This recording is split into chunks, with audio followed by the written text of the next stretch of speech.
buddies that you get to know fairly well throughout the week. There's also no bathrooms at the campsites, so if you have to go, you would need to get the TP from your counselor and go into the woods. I'm just curious, are there schools out there that take kids camping, I guess, during the summer, and they all have to shit in the woods? Okay, we were about 12 at the time, so we always went with a buddy. This one night, a girl in my cabin, who I had become pretty close with throughout the week, was just talking with me in the dark of our cabin about absolutely nothing. Just two kids who couldn't sleep, so opted to stay up and talk until we could. Well, eventually, she tells me she has to go to the bathroom and asks if I'll go with her. I say, yeah, no biggie. So we grab our flashlights and sandals and hike over to get some TP and then go back past our cabin. Ours was the furthest out on the edge of our campsite and a good 20 feet from other cabins, a little ways into the woods. I stand on the path while she goes up into the trees a bit to do her business. Again, we're 12 and it's cold and we're afraid of the dark, so she asks me to keep talking to her so she doesn't freak herself out. So we're talking about nothing and I'm doing that little step dance you do when you're cold, swishing my flashlight around to see if I'd find anything cool. I almost never go to the mountains and wanted to know if there would be any cool plants or animals I'd see in the distance. And I stop myself as my light lands about 13 feet away from me, dead in my tracks. To this day, I don't know what else to describe it as other than that one creepypasta, the rake. I know how childish that sounds, but that's the only comparison in my head. It looked like a freakishly lanky, extremely decrepit, pale, hairless person.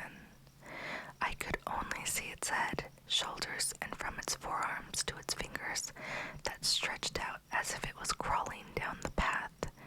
It had long, spindly fingers that seemed to sharpen at the end. I really didn't know if I was looking at nails, claws, or if its skin just stretched like that. Its head was pointed slightly downward, and I would later figure that it was as if it was trying to avoid the light beam, but I could still see its eyes. Eyes that still make me shiver if I think about it for too long. Large, black eyes. I don't know if it was extremely dilated pupils or if its eyes were just black, but it was like the eyes themselves bulged out of its head.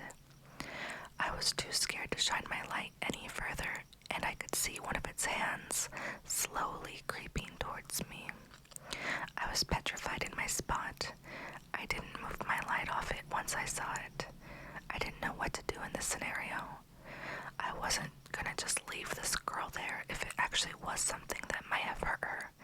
I told her to hurry up.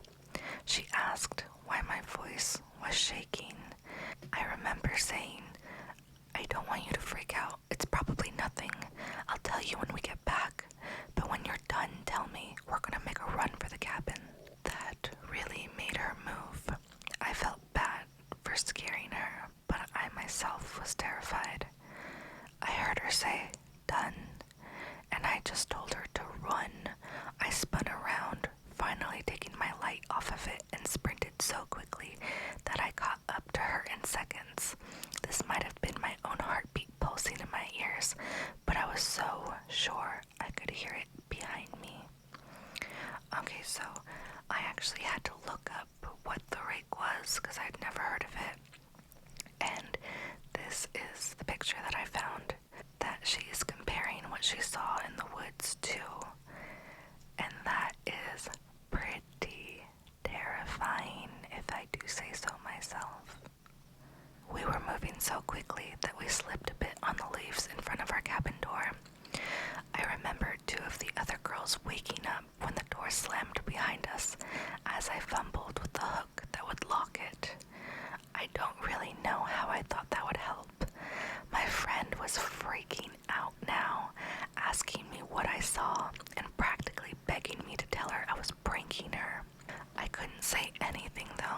as I had begun to have one of the worst panic attacks in my life.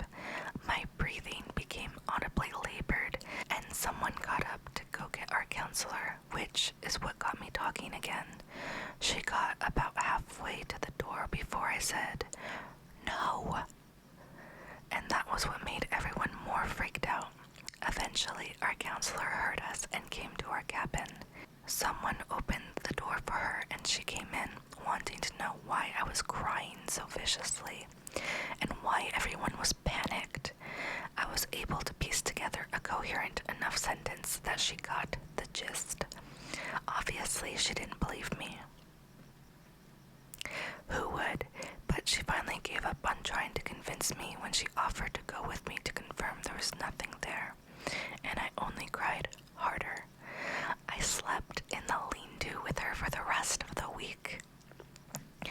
I'll be the first to admit that I can't honestly know what I saw. I was 12. It was dark, and I was tired with an overactive imagination. But I know that staring off into the dark has never stuck a terror into me like that before.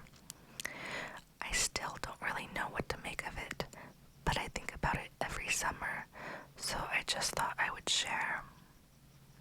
And that's the end of that short, creepy story. Honestly, that's terrifying to see when, like a wendigo in the woods. I don't think there's any evidence that skin crawlers or wendigos have ever really been spotted. But imagine, that's so scary. Okay, this next story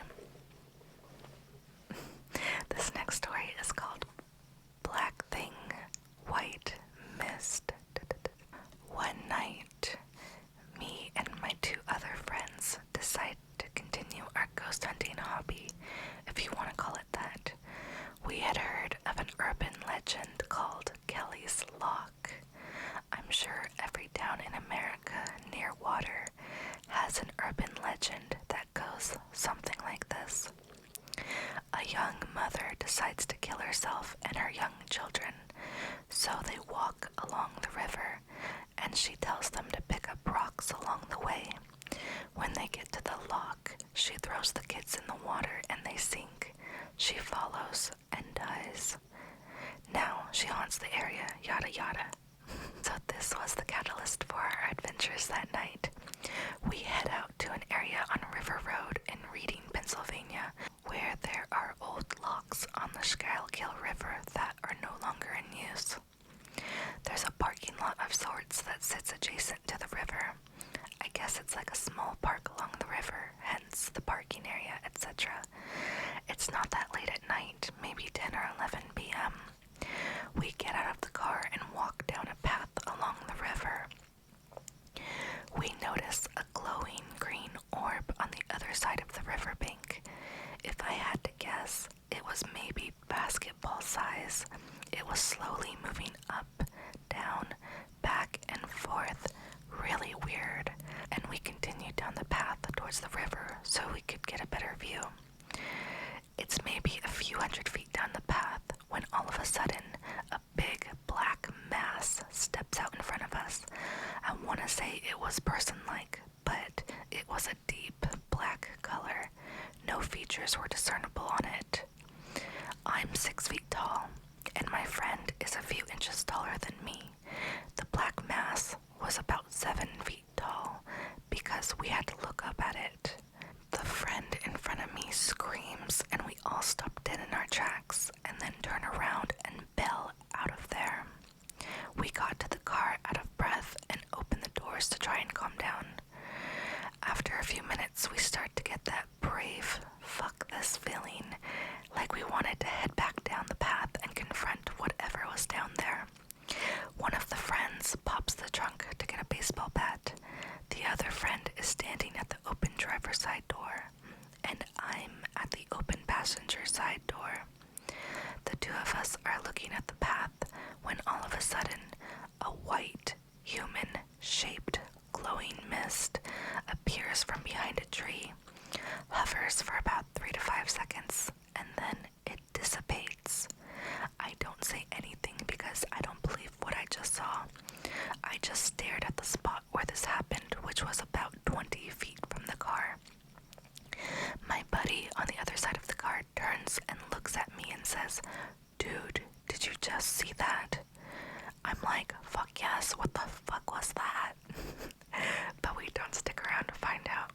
We tell the other friend to close the trunk and get in the damn car, and we speed out. We stayed up the entire night until the sun comes out around 5 a.m., and then we head back to investigate what happened. We walk back down the path until we get to where we thought the black mass jumped out in front of us. When we look down, we notice a huge footprint in the soft dirt. Now my friend had size 14 feet. His feet were huge, but this footprint was 2 to 3 inches longer and wider than his. You could actually see the curve of the arc of the foot and the impressions left by the toes. When we turned to the left, there was a small hill, maybe 20 feet high. You could see where the dirt was disturbed, as if something climbed up the top to peer down at us. There was a distinct left-right hand-foot pattern on the hill. When I say hill, I mean like a mound of dirt, no grass or anything. So that's it. It's a sort of ghost Bigfoot encounter down by the river. Maybe the white mist was a warning to keep our bravado from leading us back down the path into danger. Seeing the footprint in the dirt and then the shit on the hill really freaked us out. We never went back to that location or any location again after that. I've had other weird shit happen to me when I was 7 to 12 years old. Radios turn on by themselves, doorknobs rattle, shit goes missing then shows back up, nightlights turn themselves off for a few minutes, then back on. But I always explained those away. In this case, I can't explain the experience. I loved that story. I mean, they really painted the picture with the glowing orb across the river and the black mass that jumped out in front of them, and then the white mist behind the tree. That's very interesting. I think they actually left the address of this place on Google Maps, yeah. The tree where the mist appeared is the long, slightly tilted one adjacent to the stop sign that faces the parking lot. This is in Pennsylvania, so it's across the country for me, but that's crazy. I think, like, the scariest encounter with paranormal or supernatural would be out in the woods when you're, like, stranded, basically. So scary. I loved that story. What did you think of it? Okay. My stomach is like going crazy. I wonder if the mic's picking it up. Okay, so this third story is called Creepy Man at Boynton Beach. So this story is especially creepy because it could happen to anyone. It could happen to you. It could happen to me. So, let's begin. This might be a little long, but it still gives me nightmares. I am a 21-year-old female. I drive from Miami to Daytona Beach near Orlando almost every other week. I make sure to feel up before I start off, but this one unfortunate day, I didn't. I left Daytona around 12 a.m., driving back to Miami. I drive a black Mustang 40th anniversary. I was literally flooring it back home through the I-95. The entire route was empty, other than a few trucks and small cars here and there. I was jamming to some good music, not paying much attention to what was going on with my fuel tank. Around 2:30 to 2:45 a.m., the low fuel warning came up. I saw it and started looking for the nearest exit, which happened to be in Boynton Beach. I have never been there and had no idea, I still don't, about how the area is. I took the exit and saw that there's a Circle K right off the exit. I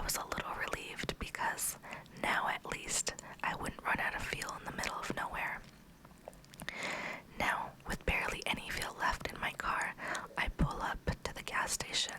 It's totally empty. I cannot even see a single car inside or even outside on the road. There were no people other than one tall man in a red-colored jacket walking around near the side of the gas station store where all the parking is. But he was not very close to the pump I was at. I was a little scared, but I usually try to shake my fear off by telling myself that it's nothing. This man at this point is looking at the ground, but kind of walking in the general direction of my car. I'm still inside the car, contemplating whether I should get out or stay in. Usually, I would have just gotten out and filmed, not being scared. But that day, something in my gut told me to lock the door and wait inside until he either goes away or walks past my car.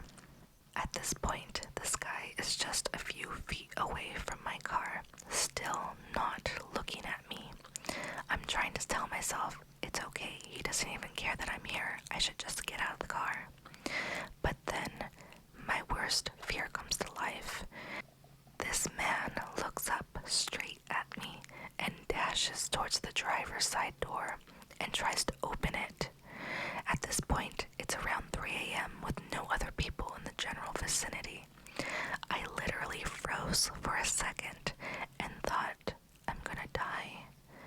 He pulled on the door handle several times, trying to get it to open. But then I somehow got my senses back, turned the car on, and floored it. He didn't let go of the door handle until I started the car and hit the gas pedal. I am so thankful that despite the low fuel, my car still started up and drove off. I had nothing on me to defend myself, nothing at all other than a plastic fork I got from Panda Express earlier that day. I still can't get over the whole experience. It still scares the living shit out of me. Creepy man from the gas station, let's never meet again. And that's the end of that short story. But it's fucking terrifying. Actually, something similar to this happened to me a few weeks ago. I took my dog to the dog park near my house around 6:30 in the morning, and there was nobody there except this one man. This dude was just walking around with his head down, but he looked sketchy. He looked super sketchy. Yeah, I parked, and this dude was just kind of like walking in my general direction, and I just had this really bad feeling, so I stayed in the car and kept my doors locked. And he kind of kept circling around my car, like he was waiting for me to get out. So after about 15 minutes of watching him and waiting, I just left. I haven't been back since, but I had a really creepy feeling about that dude. And I honestly think you should always trust your gut instincts. We live